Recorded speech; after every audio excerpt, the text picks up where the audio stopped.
Hello everyone, myself Kaushal Saran. Hope you are doing well. We are going to start a series to practice previous year question paper of physics. In this series, we are starting with CUET PG Physics 2022 question paper. For the upcoming NET as well as CUET,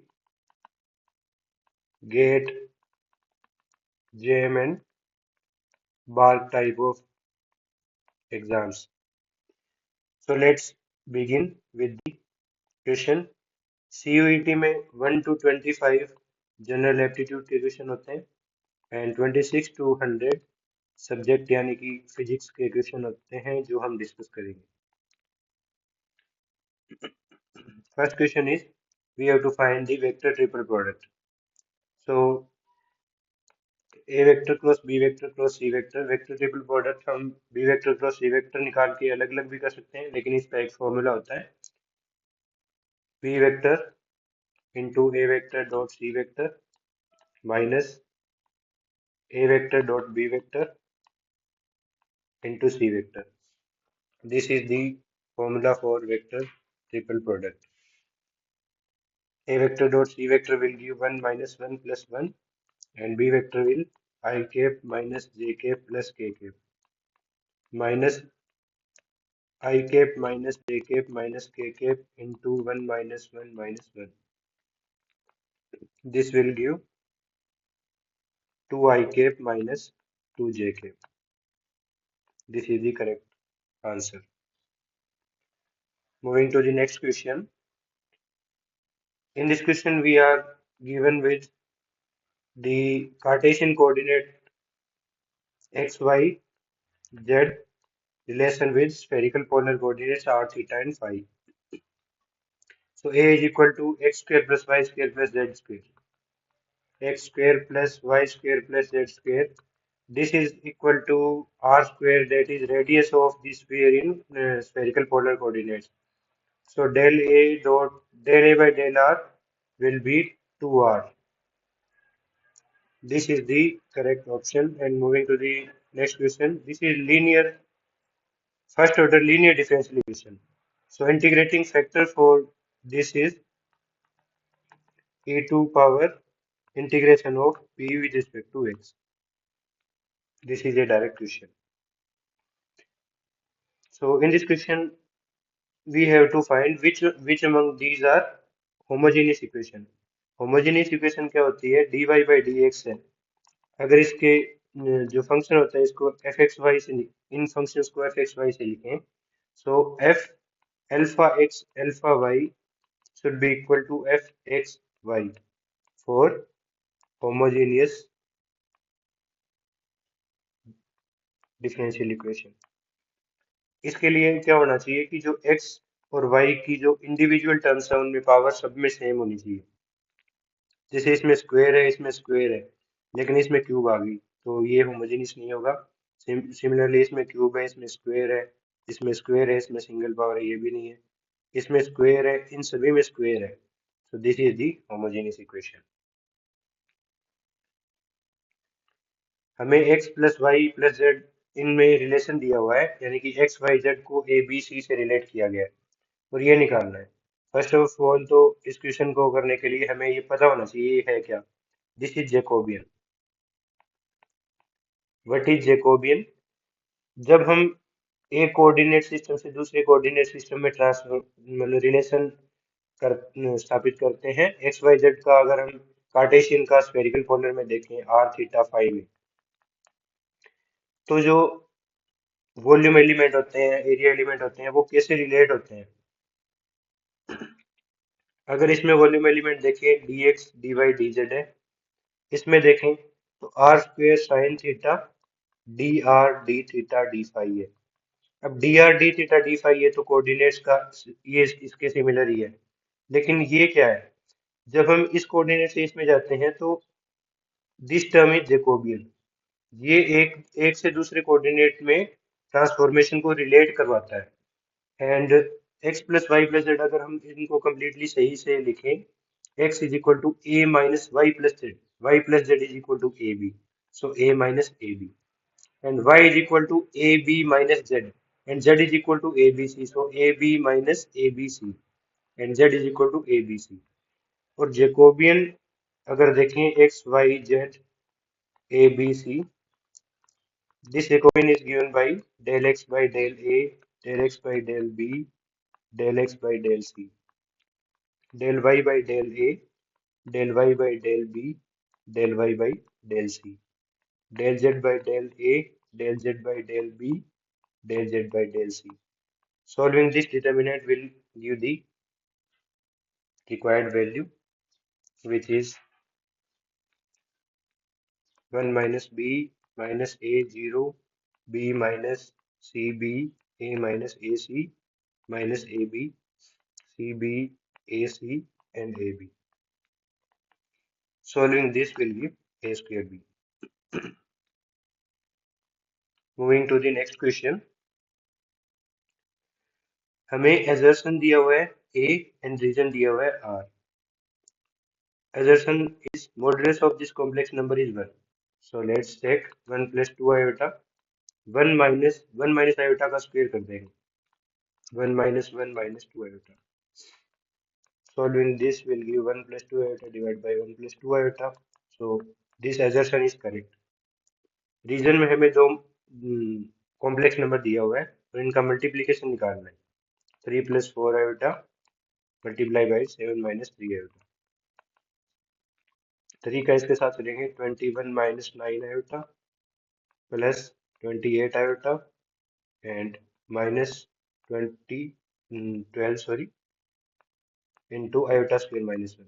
Solving this will give 33 plus 19 iota. Both the statements are correct, but हम देख सकते हैं कि ये दोनों relate नहीं कर रहे हैं एक दूसरे से. So both are true, but R is not correct explanation of the assertion A. Moving to the next question. The order of differential equation is order of highest differential coefficient present. That is correct. क्योंकि अगर हम second order differential equation की बात करें, d2y by dx square plus dy by dx, let's say this is second order differential equation. इसको हम second order क्यों बोलते हैं? क्योंकि जो हाईएस्ट ऑर्डर डिफरेंशियल टर्म है उसका ऑर्डर 2 है. This is correct.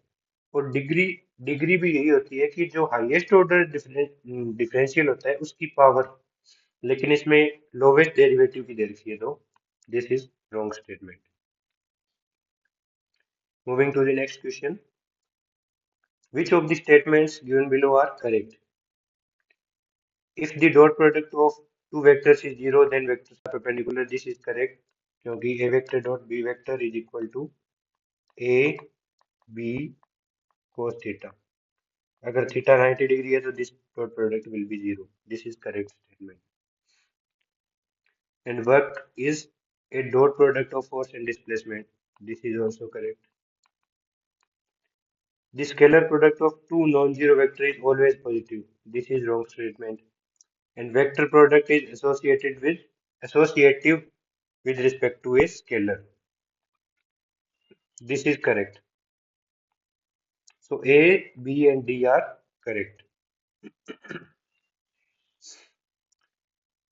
यहाँ भी हमें दो स्टेटमेंट दिए हुए हैं. General displacement of a rigid body with one fixed point. अब कोई रिजिड बॉडी है, जैसे ये स्फीयर है, इसको हमें एक पॉइंट पे फिक्स कर दें. Is rotation about the same axis. तो सिर्फ ये इसी के अराउंड रोटेशन थोड़ी ना कर सकती है. रोटेशन तो किसी भी एक्सिस के अराउंड कर सकती है. So this statement is wrong. And the most general displacement of rigid body is translation plus rotation. That is correct. जैसे कोई स्फीयर है, वो एक हिल से गिराया जाता है, तो वो रोटेट भी करता है और ट्रांसलेशन भी, मोशन भी होती है उसमें. इसके अलावा तीसरा कोई मोशन नहीं होता. So this is correct. ये क्वेश्चन हम पिछले वाले क्वेश्चन से कर सकते हैं जहाँ पे हमें वो del A by del R निकालना था. लेकिन ये चीज हमें याद ही होनी चाहिए कि जो कोऑर्डिनेट सिस्टम में है वो कैसे रिलेट करते हैं. अगर हम इसको देखें, this is X axis, this is Y axis, this is Z axis, this is R vector. R vector के जो डायरेक्शन में होता है वो आर केप होता है। थीटा होता है जेड एक्सिस के साथ आर का angle. Phi is the rotation about Z axis. This angle is taken as phi.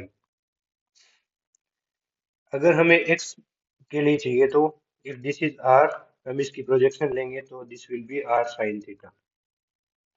और अगर इसकी एक्स के अलोंग प्रोजेक्शन लें तो X will be R sine theta cos phi. और y के अलोंग लें प्रोजेक्शन तो y is equal to R sine theta sine phi. And z will be projection of r along z axis, that is z is equal to r cos theta. This is the relation between Cartesian and spherical polar. Consider a planet moving in an elliptical orbit around Sun. Which of the following quantities will remain constant in a planetary motion? Planetary motion में हमें पता है Kepler's law of motion.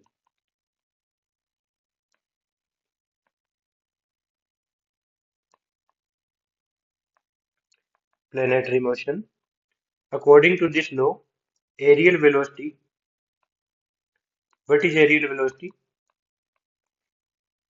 Aerial velocity is the area traveled by the position vector of the planet per unit time. This is given by L by 2m. L is angular momentum. और angular momentum planetary motion में constant होता है, so aerial velocity is constant. In this question,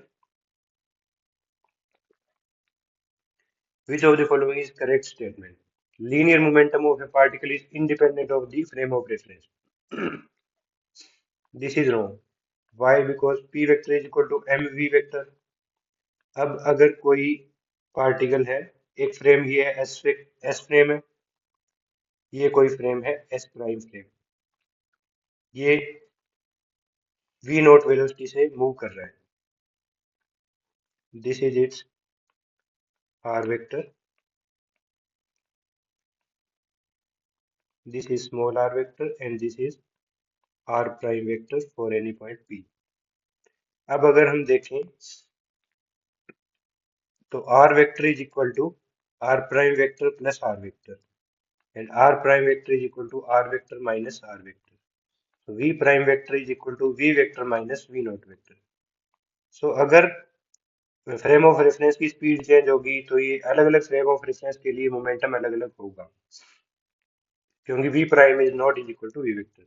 this is wrong. Kinetic energy of a particle depends upon frame of reference. This is true, क्योंकि kinetic energy भी velocity का function होता है.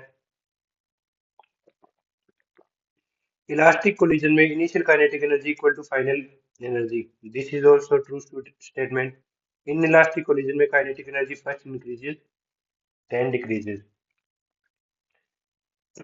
And in elastic collision, linear momentum is not conserved. Linear momentum is always conserved. This is wrong statement. So for this 40th question, A and B statements, these two statements are correct. Sorry, B and C.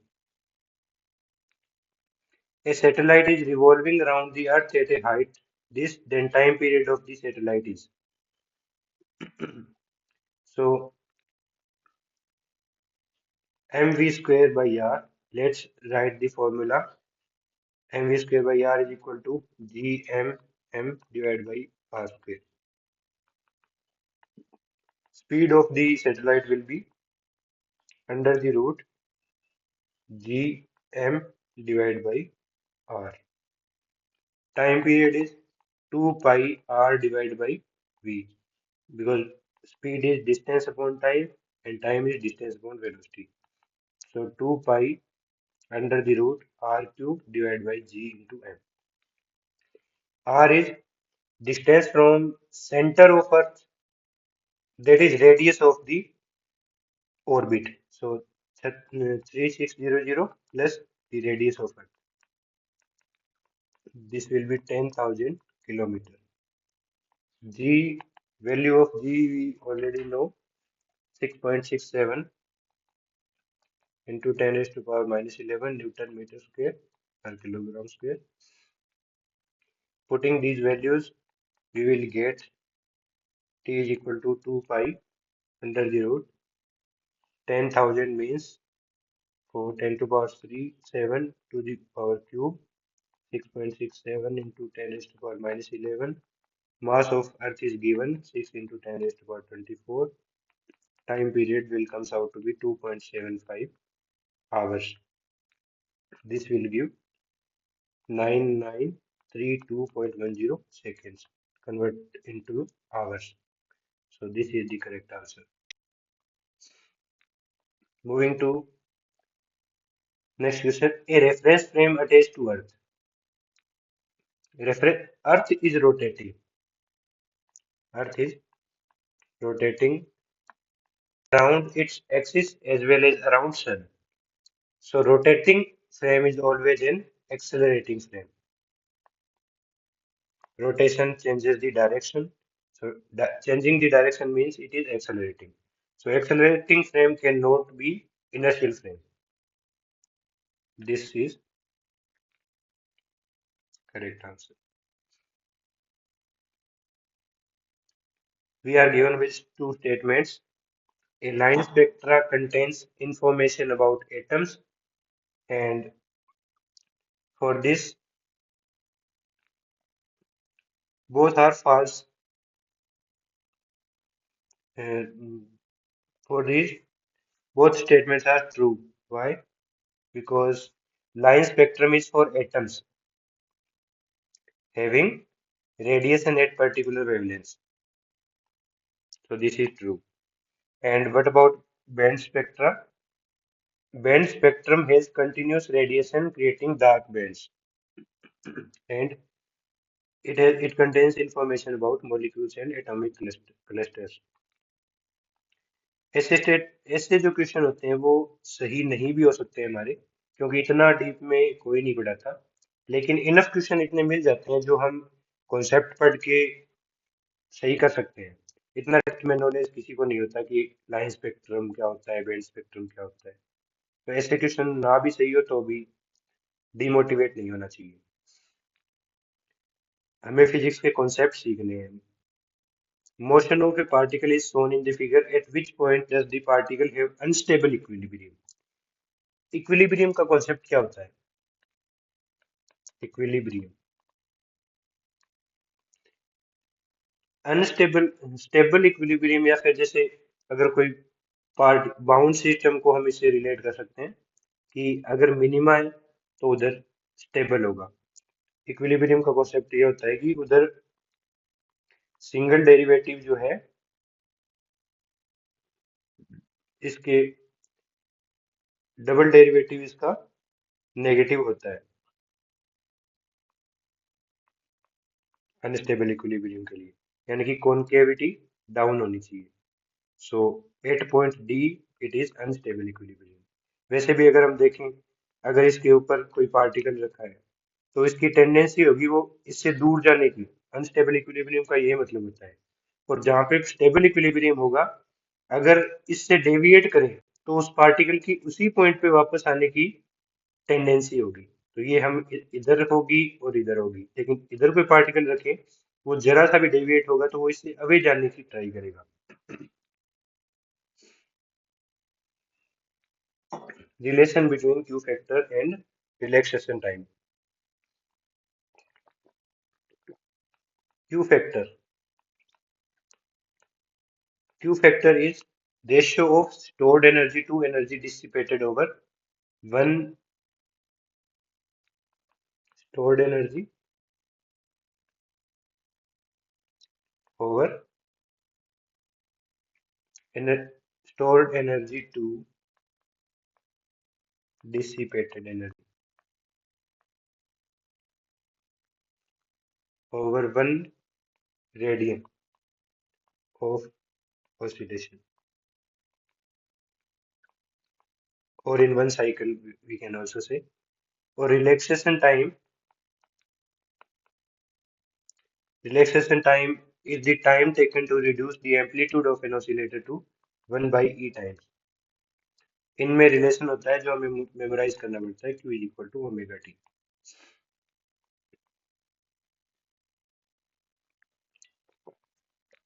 What is Lissajous figure of two rectangular resistance, equal frequency and phase difference is equal to pi by 2.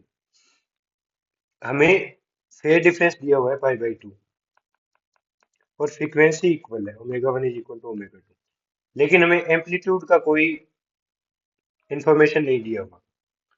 So amplitude अगर equal होता तो circle होती, लेकिन amplitude की कोई information नहीं है तो एलिप्स बनेगा.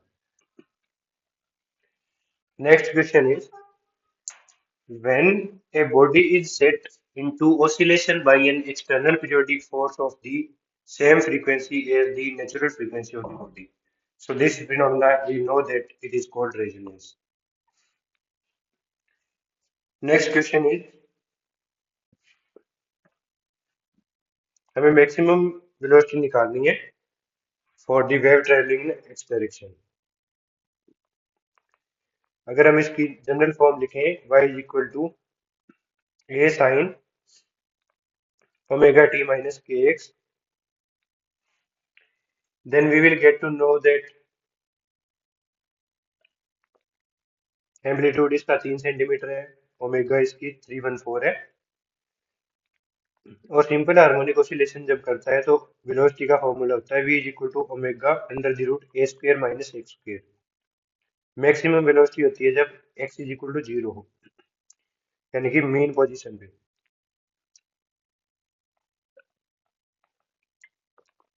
ओमेगा इंटू ई, तो 314 इंटू 3 ये करेंगे तो 9.4 मीटर पर second will be the answer. Which is the correct option? The energy of any small part of a string. This is correct. क्योंकि energy small part of string remains constant in standing wave, क्योंकि standing wave में ही वो super impose करके zero में लाता है फिर.